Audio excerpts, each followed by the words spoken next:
Hello, Intro to Philosophy students. I hope everybody's doing well. This is Professor Eisenhardt. I've got a lecture to deliver on mainly the Baron de Holbach, who's an example of a determinist and what we would call a hard determinist in philosophy. So I want to do three main things with this lecture. One is I want to go over de Holbach's basic argument to support determinism. A second thing is to talk about some images and metaphors that he uses to support and explain determinism, one of which is in our book and a couple of which are not. And then I want to talk about the difference between hard and soft determinism.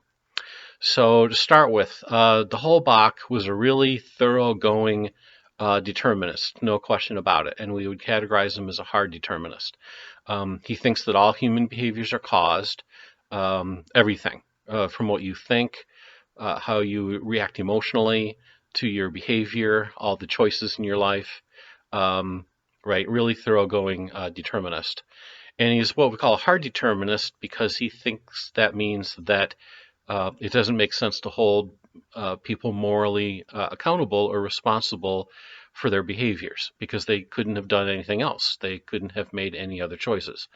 Um, and so he doesn't think it makes sense to hold people morally responsible. Notice that's not the same as saying they shouldn't be held legally responsible. Determinists can be all for punishment, for example. If someone's a killer, it doesn't matter whether it's their genetics or their environment, they're a killer. And so they're dangerous to society. And so a determinist can say they should be locked up. It's just that morally speaking, they're not really morally blameworthy because they couldn't have done anything else.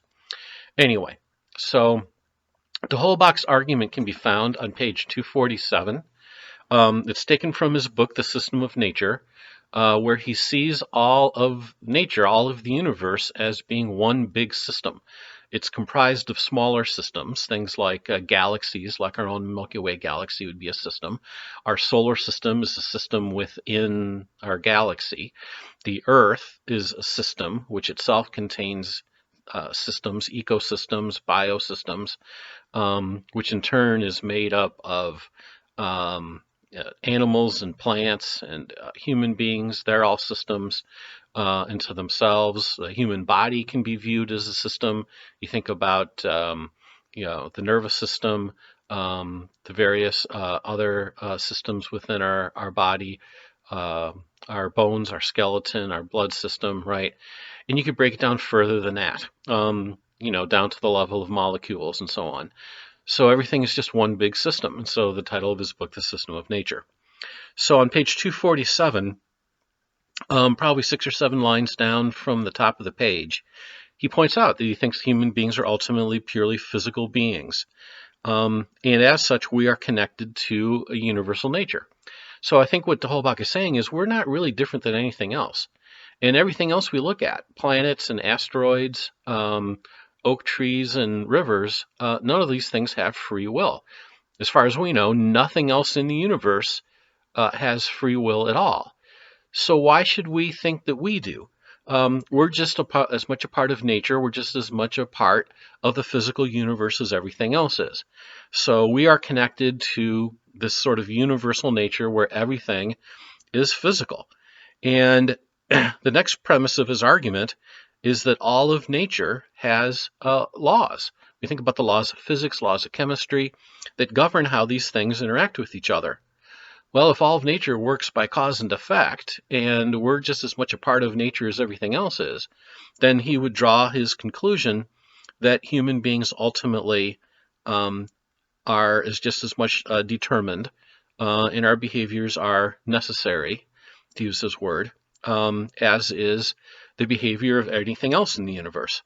What makes us so special? Why should we think that we're any different than anything else? And de Holbach says we're not. We're subject to the same kinds of cause and effect relationships that everything else is. It's our egos that might want to think that we somehow escape this, that somehow we have a freedom that nothing else has. But from his perspective, it makes a lot more sense to say that 100% of the universe is determined and caused, and not 99.999999999 whatever percent, where we're that 1, 0.000000001 percent that's the exception. No, he says we're physical just like everything else, and everything works by cause and effect. That's true for us as well. To support his argument and to help communicate it, he's got these metaphors that he uses. So the first one, which is starts about 10 lines down from the top on 247, he compares a person's life to being like a line. He says that nature has commanded us to describe upon the surface of the earth without our ever being able to swerve from it, ever. We are born without our consent. Our physical bodies do not depend upon ourselves. Our ideas come to us involuntarily. Habits are caused by the people around us who cause us to contract them. We're changed by causes, whether they're obvious or not. We're good or bad, happy or miserable, wise or not, without us really determining any of that. It's determined by these outside factors. He definitely gives examples in his book where he talks about how people's upbringing influences them. Of course, in the 18th century when he lived, they didn't know anything about genetics, but he certainly would be a big fan today, thinking that personality is formed by our DNA. And a lot of the other comments he makes, while he doesn't have the current biological terminology, makes it clear that he thinks that personality comes down to the physical elements that make you up. Today he would say genetics, DNA. But anyway, so he thinks of a human's life as being like a line. So if you think about a line going forward from one point to the next, going straight, right? So if you think of a human's life as starting at birth or conception, sort of the beginning of the line, and then as you go, all these things impact on you and send your life in the direction that it goes. And you may think that you could swerve off of it and go in some other direction, but he thinks just like a straight line that keeps going on until it comes to an end and you die, that you can't ever swerve off of it. So to use another metaphor, similarly, you think about driving down a highway and you look out someplace where it's really flat, Ohio or Nebraska or someplace, and, you're looking miles across fields or whatever, and you think, well, I could go over there if I wanted to. I've got the free choice to be able to do that. But the Holbach would say, no, you're going to stick to that highway, right? And from his perspective, it's a highway without any exits. So you're just going to continue to go straight. You're going to follow the path that life has set out for you. And you can't vary off of it at all. So there are causes for what any of us are going to end up doing this summer and next fall and next year or whatever. And when those times come, you might think, well, yeah, I could have made different choices, but the Holbach thinks that's illusory. Our lives are a line that have to go absolutely straight and follow the path that the causes force us to follow. And although you might think you could have gone into a different direction, the truth is you couldn't have.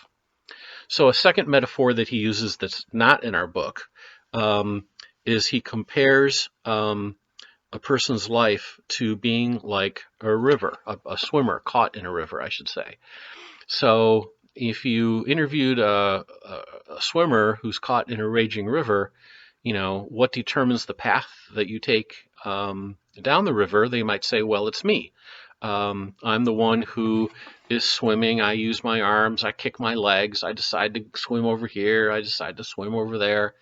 But the Holbach says, from the big picture, if you were looking down at the person from an airplane or something, it would become pretty obvious that the person themselves really has very little to do with it. It's the currents of the river that's taking them along. And if you've ever gone white river rafting, I remember being out in Colorado some years ago, and you get this little paddle that you get to stick in the water, but when you get to those rapids, your little paddle doesn't have a whole heck of a lot to do with the path that you're going to end up taking, right? It's much more the river. And if it decides it's going to throw you up on a rock, it's going to throw you up on a rock. And if it decides it's going to throw you up on the sandbar, that's where you're going to go. And so similarly, if you ask somebody, what's in charge of your life, the person will probably say, well, it's me. I'm the one who makes the decision. I decided what to have for lunch. I decided what clothes to wear. I decided to ask someone on a date. I decided to watch this movie, whatever it is. But the Holbach would say, if we thought about it from the big picture, we would see that there are economic forces, there are social forces, that are at play here: psychological forces today, genetic forces, and these things push our life on the path that it's going to go, and we really don't have ourselves that much to do with it. So the second metaphor, he compares the human life to being a swimmer caught in a river, and the river is what decides the path they take, and they themselves don't have very much to do with it. A third example that he gives to illustrate his determinism is the example of Socrates being in his jail cell after he's convicted. And as you might remember, going back to the early weeks of the semester, his friends come and bribe the jailer. And so now we might think, well, Socrates, because his cell door is unlocked, because he's not physically chained, had the freedom to choose whether to stay or to leave. But the Holbach says, no, that's not really true. If we think about his character, if we think about what he went through, the way he defended himself at the trial, you really cannot picture that guy getting up and leaving his jail cell. Physically, he may not have been constrained, but given his character, given his morality, there's no way he could have escaped and run away like a coward. So although we might think of Socrates staying in his jail cell as being a free choice for which he is responsible, the Holbach would say, no, that's not really true. He no more could have walked out of that jail cell than he could have grown wings and flown out of it, if you will. So the last topic I wanted to get into was this thing about hard and soft determinism. Both hard and soft determinists are determinists. They both think that all human behaviors are cause. The difference is that soft determinists think that it makes sense to hold people morally accountable for their behaviors that are not compelled by an outside force. So for example, if someone comes to me and says, hey, I've got an idea for robbing a bank, would you be willing to join me? And I say, sure, I'll agree to it. To a soft determinist, that's an example of a free action, and I'm morally responsible for the choice of robbing the bank. But let's suppose the person comes to me and they pull a gun on me and they're threatening to shoot me unless I help them rob the bank. Then a soft determinist would say, oh, that behavior is being compelled by someone else, in this case, right, threatening me with a gun, and that's not a free action, and I am not morally responsible for it. So a soft determinist thinks that libertarians and hard determinists have messed up the whole issue. It's not a question of whether or not your behavior is caused.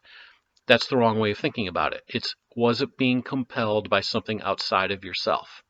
If it is, that's an unfree action. However, if you agree to something without being compelled, or you do something without being compelled by an outside force, then that's a free action and you're morally accountable for it. So I just wanted to explain the difference between hard and soft determinism. All right, next up, we'll be talking about libertarianism and Jean-Paul Sartre, our last philosopher of the semester.